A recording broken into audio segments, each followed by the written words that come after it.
The reason you're in a situationship loop isn't a coincidence.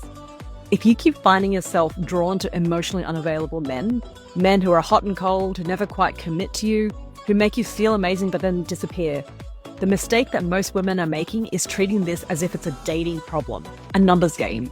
The wrong men in the wrong city, it's just them. If I meet more people, eventually I'm going to find a good guy who wants a long-term relationship like I do. The most effective thing you can do right now is understand that this is not a man problem.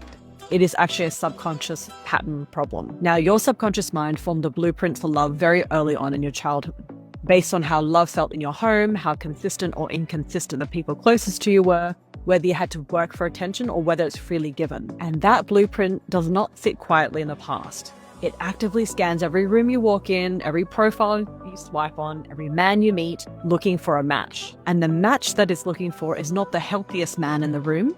It is the most familiar one. And that means safety for your nervous system. You are not accidentally finding emotionally unavailable men. At the subconscious level, there is a recognition happening before your conscious mind has a single thought, so you lean in.